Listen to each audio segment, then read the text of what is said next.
السلام علیکم، welcome to my channel خوف کی دنیا۔ تمام ویڈیو اپڈیٹس کے لیے چینل کو سبسکرائب کر کے بیل نوٹیفیکیشن کو آن کر دیں۔ بس کرو، وہ اچانک ہاتھ اٹھا کر مزدوروں سے بولا۔ کدالیں رک گئی اور مزدور استفہامیہ نظروں سے اس کی طرف دیکھنے لگے۔ اب تم لوگ جاؤ، باقی کام کل صبح ہوگا۔ ممکن ہے کہ پروگرام کی اس تبدیلی پر مزدوروں کے ذہن میں کچھ قیاسیات ابھرے ہوں، لیکن کسی قیاس کے اظہار کی ہمت ان میں سے کوئی نہیں کر سکتا تھا۔ وہ چپ چاپ اپنا سامان لے کر رخصت ہو گئے۔ عمر نے اپنے کمرے کا دروازہ اندر سے بند کیا اور دیوار کے سوراخ کی طرف بڑھا، پھر کچھ سوچ کر ایک الماری کی طرف گھوم گیا۔ الماری کھول کر اس میں سے ایک ٹارچ نکالی اور دوبارہ اس سوراخ کی طرف بڑھا۔ اس وقت اس کے سارے جسم میں ایک عجیب سی پراسرار سنسناہٹ پھیلی ہوئی تھی۔ اس نے سوراخ سے گزر کر جیسے ہی دوسرے کمرے میں قدم رکھا، ایک نسوانی آواز اس کے کانوں میں گونجی، تم آ گئے؟ عمر بے اختیار اچھل پڑا۔ اس نے ٹارچ جلا کر اس کی روشنی بڑی تیزی سے کمرے میں گھما دی، لیکن کوئی بھی نظر نہیں آیا۔ ایسا سناٹا تھا جیسے وہاں صدیوں سے ویرانی کا راج ہو۔ عمر نے اپنا سر جھٹکا اور پھر ہونٹوں ہی ہونٹوں میں بڑبڑایا، میں بھی کچھ وہمی ہوتا جا رہا ہوں، اور شاید یہ چچا انور کی باتوں کا اثر ہے۔ کمرہ سامان آرائش سے مزین تھا، لیکن ہر چیز پر گرد کی ایک ہلکی سی تہہ جمی ہوئی تھی۔ سامنے والی دیوار میں ایک بہت بڑا فریم آویزاں تھا، جس میں عمر کی ماں کی تصویر مسکرا رہی تھی، لیکن گرد کی تہہ میں وہ مسکراہٹ بھی مدھم سی پڑ گئی۔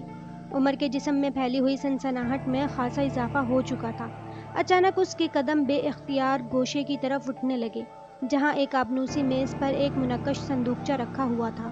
کوئی انجانی طاقت تھی جو عمر کو اس صندوقچے کی طرف لے جا رہی تھی۔ قریب پہنچ کر عمر نے دیکھا کہ وہ صندوقچہ بند نہیں تھا۔ دوسرے ہی لمحے عمر نے اسے کھول ڈالا۔ ٹارچ کی روشنی میں صندوقچے کے اندر رکھی ہوئی سونے کی جیسی گھڑی جگمگ جگمگ کر رہی تھی۔ صندوقچہ کھلتے ہی عمر کے جسم کی سنسناہٹ ختم ہو گئی اور اسے سکون و طمانینت کا احساس ہوا جو پہلے کبھی نہیں ہوا تھا۔ ایک عجیب سی ٹھنڈک اس کے سارے وجود پر چھاتی چلی گئی۔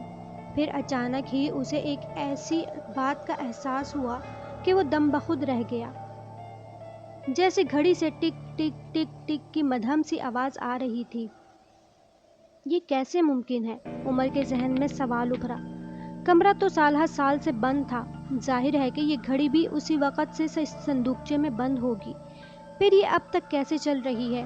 کیا واقعی اس کمرے سے کوئی شیطانی چکر وابستہ ہے؟ بات کچھ بھی رہی ہو، لیکن عمر اب بڑا سکون محسوس کر رہا تھا۔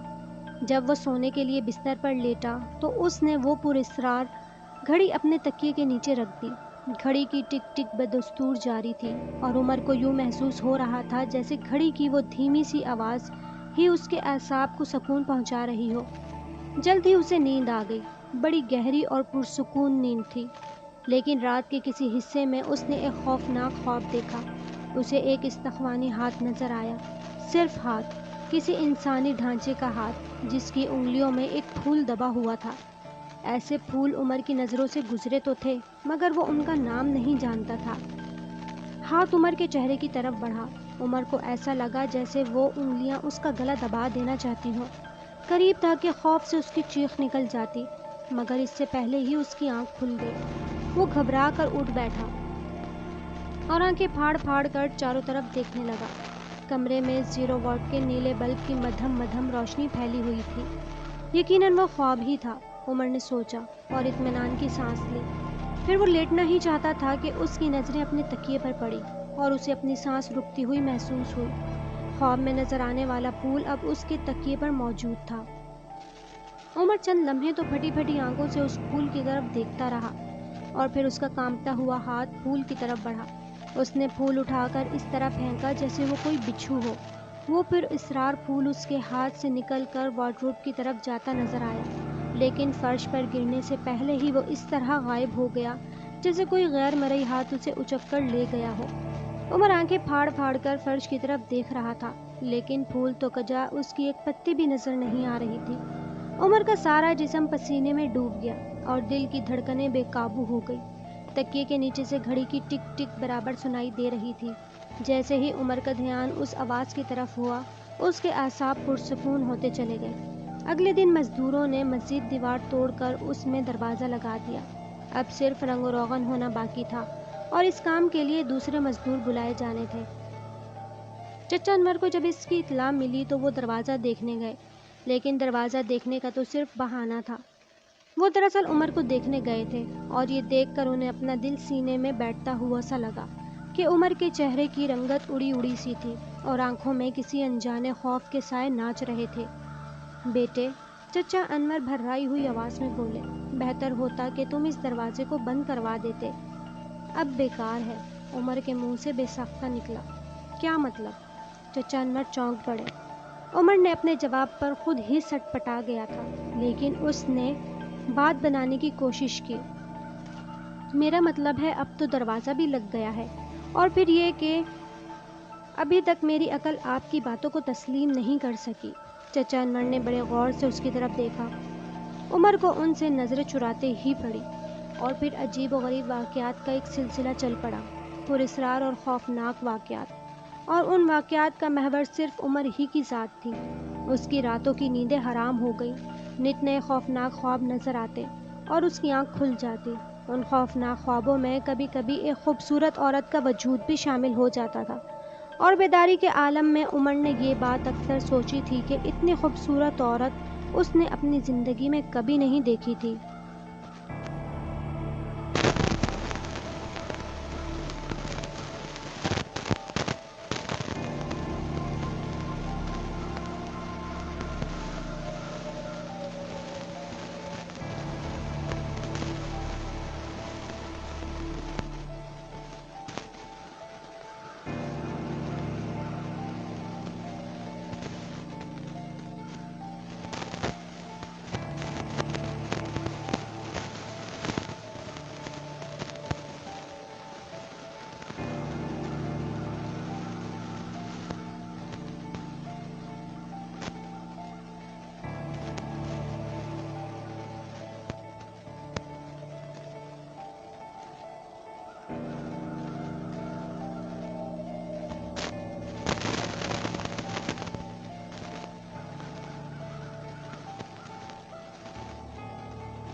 کیا ہو جائے؟ اچانک اس کے ذہن میں خیال ابھرا، کیوں نہ وہ واپس انگلینڈ ہی چلا جائے۔ یہ خیال اس کے ذہن میں جمتا ہی چلا گیا۔ تیسرے روز اس کا طیارہ فضا کی لامحدود میں اڑ رہا تھا۔ عمر نے خاندان والوں کو اپنے ارادے سے آگاہ نہیں کیا تھا، بس روانگی سے قبل چچا انور کے لیے ایک پرزہ چھوڑا تھا جس پر صرف دو فقرے تھے: میں واپس انگلینڈ جا رہا ہوں، اس روز مجھ سے جو حرکت ہوئی اس کے لیے معافی کا طلبگار ہوں، آپ کا عمر۔ 707 کی پرواز جاری رہی، اور عمر اس الجھن میں گرفتار رہا کہ ان شیطانی واقعات کا پس منظر کیا ہو سکتا ہے۔ عمر کے بائیں ہاتھ پر گھڑی تھی، اور کھڑکی کی صاف شفاف شیشے کی دوسری طرف گھپ اندھیرا پھیلا ہوا تھا۔ اچانک عمر کو اس اندھیرے میں ایک چمک سی محسوس ہوئی۔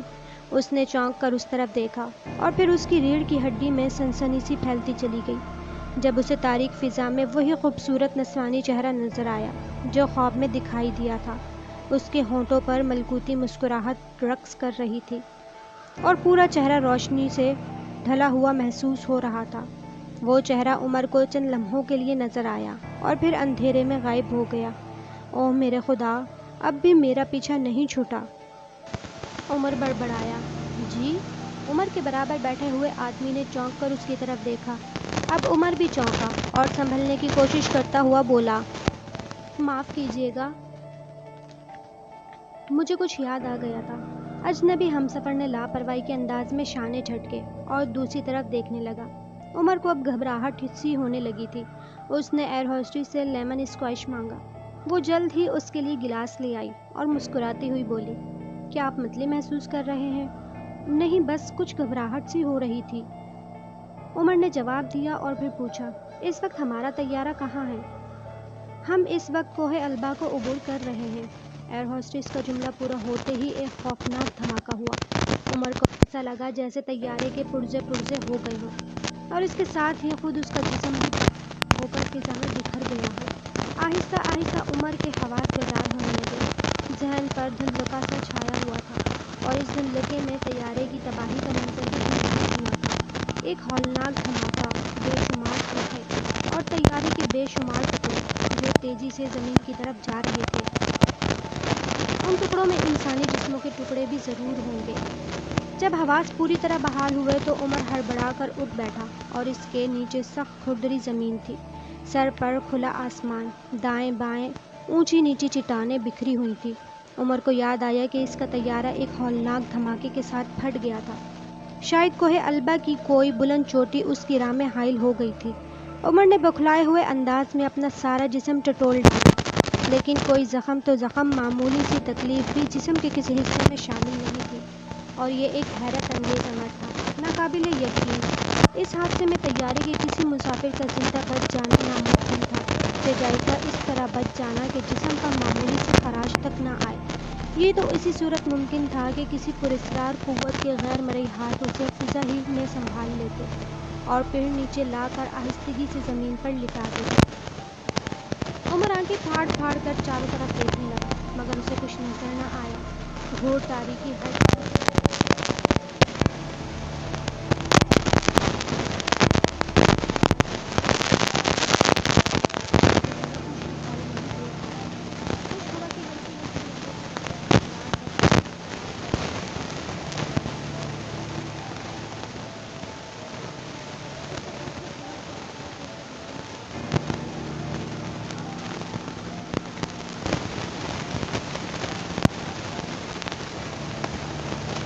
بڑی عمر میں موجود تھی۔ اچانک عمر کو وہ پراسرار نسوانی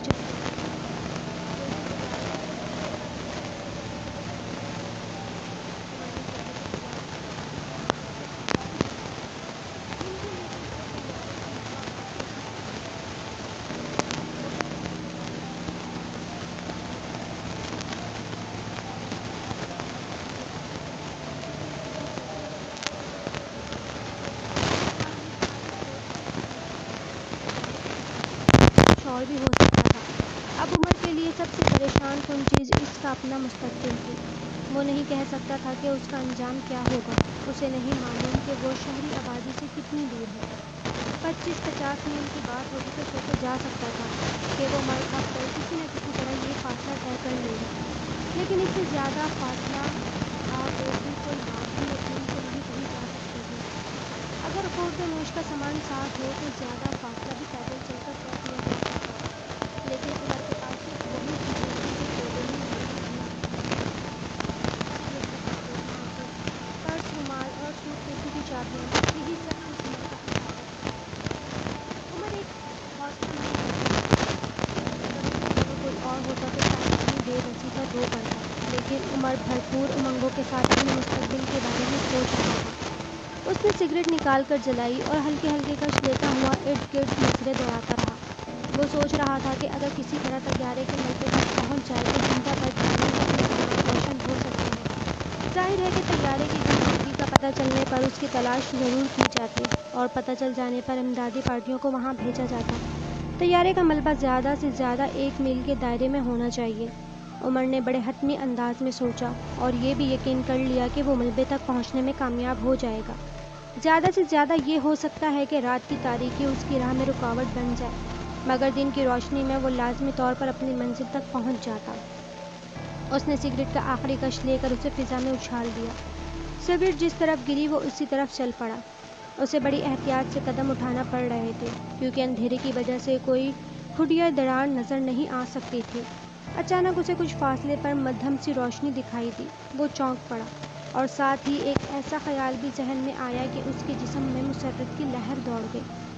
وہ خیال یہ تھا کہ غالباً طیارے کا کوئی ٹکڑا پڑا جل رہا ہو۔ درمیان میں کوئی چٹان حائل ہونے کی وجہ سے بس مدھم سی روشنی دکھائی دے رہی تھی، مگر جب وہ روشنی کے قریب پہنچا تو اسے پتہ چلا کہ وہ روشنی ایک غار کے دہانے سے باہر آ رہی تھی۔ غالباً وہاں کوئی مشعل جل رہی تھی۔